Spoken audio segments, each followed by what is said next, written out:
Kalau yang satu ini, Saudara, Direktorat Kriminal Umum Polda Banten menangkap 14 orang yang tergabung dalam komplotan pembuatan uang palsu.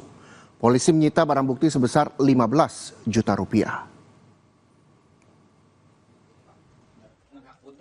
Polisi menggeledah sebuah rumah di Cikupa, Kabupaten Tangerang, Banten, milik salah satu pelaku komplotan pembuat uang palsu.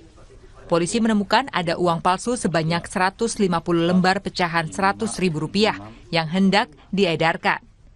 Jaringan pembuat uang palsu ini diungkap polisi setelah mendapatkan banyak laporan dari masyarakat yang menerima uang palsu saat bertransaksi dari sejumlah tempat. 14 orang telah ditangkap dan masuk dalam jaringan yang sama. Menurut petugas, modus para pelaku mengedarkan uang palsu dengan cara menawarkan 4 lembar uang palsu dari 1 lembar uang asli pecahan Rp100.000.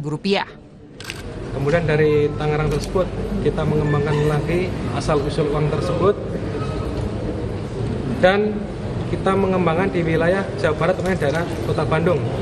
Jadi dapat kami pastikan bahwa pengungkapan ini adalah sindikat wilayah Jawa Barat dan Banten, yang mana yang bersangkutan sudah beroperasi kurang lebih selama 1 tahun.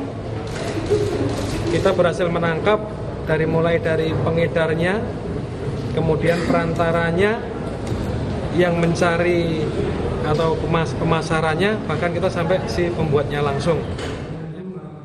Komplotan uang palsu ini telah beroperasi selama 1 tahun dan diduga telah menyebarkan uang palsu sebanyak ratusan juta rupiah. Para pelaku dijerat pasal 244 KUHP dan Undang-Undang Nomor 7 Tahun 2011 tentang mata uang dengan ancaman hukuman 15 tahun penjara.